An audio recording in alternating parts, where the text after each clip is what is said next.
Hello, art lovers and just people who like to see beautiful things. That's what got me into photography. I went to Colorado Mountain College when I was a young girl, and they had a photography program there, and I had never considered it before then, and I just fell in love with photography. And I took classes there, and at one point thought I even might try and make a living at it, but decided that I liked to be the beauty, the outside, that type of thing, rather than like portraiture or photojournalism. So I kind of put it on the back burner. I did a little bit of it, but I raised a family. I went to the working world, was pretty busy for a lot of my life. We moved here to Salida in 1999, and the art people here inspired me. And then digital photography came about, and that sparked that interest back up again. And I just started taking pictures. I got a good camera right off. I knew that from my past photography experience that I would want a decent digital. So at the time I got one that was pretty good and started taking a bunch of pictures just for fun. But ultimately I was like, I would really like to share some of my images. I really like what I have. And I slowly started printing and getting it out there. And actually my first show was at Bongo Billy's Salida Cafe. And from there on, I've had numerous shows just here and there in restaurants. I don't have a gallery, but I still love doing this. And part of what it is for me is I love to be outside. I am very outdoor oriented, and so the beauty of nature is what sparks me. And interesting things too, textures, colors. There's so much to see that we often overlook because we're so busy in our everyday lives, that when you get out into nature and you really open your eyes to what is out there, there's so much to see. And so I try and capture that, which can be challenging because the eye actually sees better than the camera, but at times you can capture that. And we were driving back from Telluride in the fall, and this appeared. We were driving right past what they call the Dallas Divide with Mount Sneffels, and I'd not spent a lot of time in that area, and when I saw this, I'm like, stop the car, I have to take a picture of this. And I took numerous pictures, and this was my favorite. And so I've had it for a little while, and then when the COVID hit, I was like, well, I should maybe work on that a little bit, because I get busy. I still work part-time and have a tendency to not do my photography unless I'm like allowing myself the privilege of taking time with it. And then when I saw this virtual art show coming up, I'm like, I need to print this one because I had not printed it yet. So I printed it fresh for the show on metal here, and made it as a landscape so it would really catch the expanse of the Dallas Divide. So I love being outdoors. Luckily, with the COVID, we live in such a beautiful place here in Salida that I'm not as impacted because I just get outside, and I encourage everyone to do so. So thank you so much for listening to me and viewing my artwork. My name is Mara Callie. I'm a fiber art artist who makes contemporary wall quilts. This piece, Corona, is my response to events unfolding as the coronavirus spread beginning in March of this year. I was registered for a textile workshop in Minneapolis. I decided the risk was low. Total number of cases at the time in the US were 3,315. The day I flew out of Denver, the World Health Organization declared coronavirus a pandemic, and flights from Europe to the US were shut down. The governor of Colorado declared a state of emergency. DIA was busy, the flight was full. There was a disconnect between the alarming news bulletins and what I was experiencing. The workshop was good, but there was an undercurrent of what's happening out there while we are so engaged in here. We were keeping our distance. My hands were chapped from so much hand washing. By the second day of the workshop, the Textile Center officially closed. Trump declared a national emergency. On the third day, the CDC suggested limiting groups to 10. Airports were jammed with US citizens returning from Europe. I just wanted to get home. I have never wanted to be home so bad. I considered renting a car and driving. I did fly home out of an empty airport on an empty plane. I travel a lot, and I am always happy to return home, but never as happy as that day. I self-quarantined and began to make masks as I tried to make sense of the news. The graphic of the coronavirus that my piece is based on gets me every time I see it. It's such a beautiful thing, and seemingly so large and so singular, yet in reality can steal its way through masks, latch onto its host, and replicate like crazy, unpredictable in its contagion and its destruction. My piece is made of panels of fabric with stitching, which represent the conflicting and circular facts, the precipitous fall of the stock markets, the geographic spread of the disease, calming waves of breath and music, healing and centering. The protein bits are made of bat wing closures, the little yellow and orange pieces. This was a technique I learned in the workshop, and which seems fitting and a bit creepy considering the origins of the virus in bats. The larger protein pieces are another workshop technique. It is stuffed with prayer flags made from mask fabric. It's soft and toy-like. Maybe it makes something scary less so. Making this helped me find order in chaos.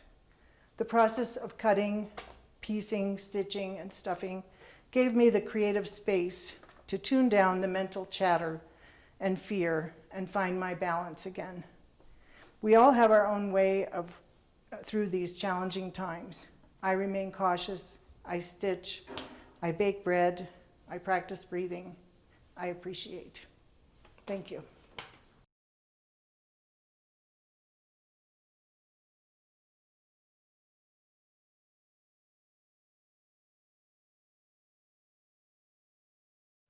Hi, I'm Mary Hanson Wolf, and I'm from right here in this lovely town of Salida.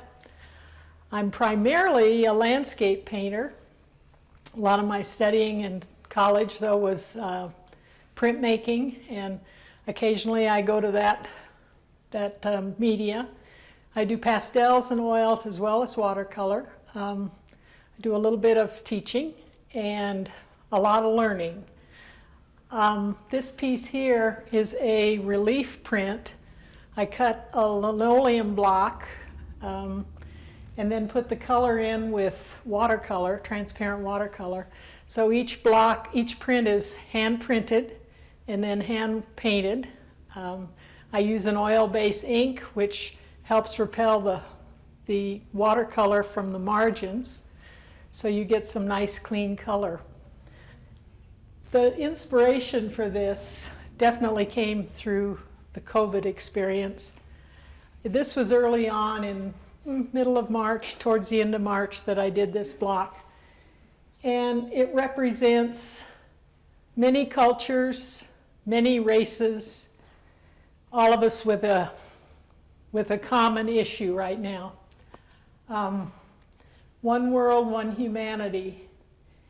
And as I cut the different characters in different clothing, for me, it's a prayer time. And different people, I had worked on the Navajo reservation for a long time and have a couple of Navajos here, and that part of this country has been hit especially hard with COVID. I was in Brazil in the Peace Corps, and this character here is a woman carrying the water on her head. So these are people that I basically knew as a younger person. So it was a very personal kind of print.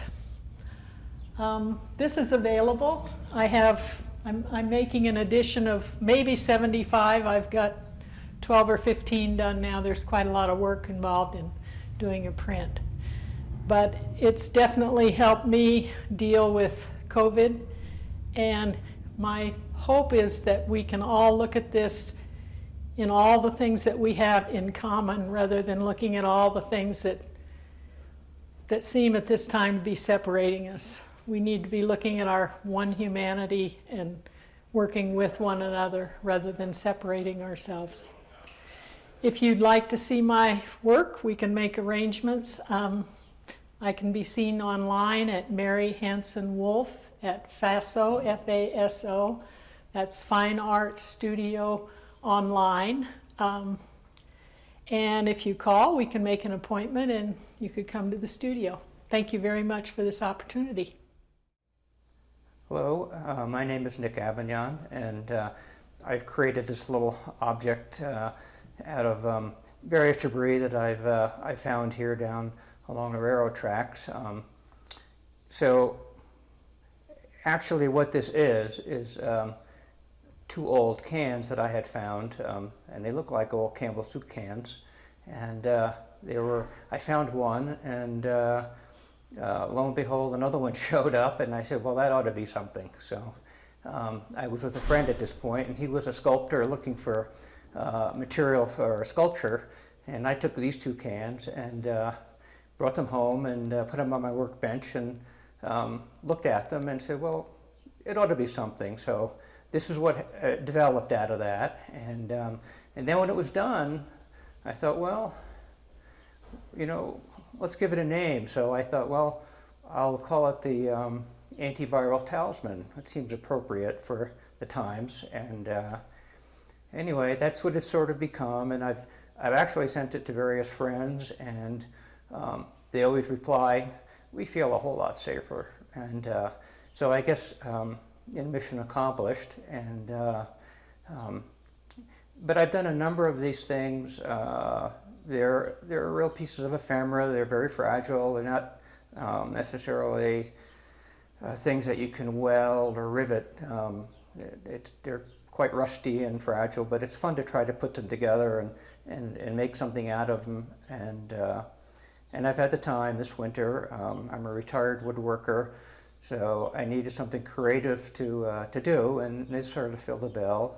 And you know, faces have always been an interest to me, whether they're kind of kooky faces like this or more human faces. But it's something that it's a genre that goes back a long time for me. And so, you know, it's easy to do. I like doing it. And then when you come up with something like this, you know, it's like, wow, that's kind of neat. So that's pretty much the story. And I'm glad I had an opportunity to show people something I've done.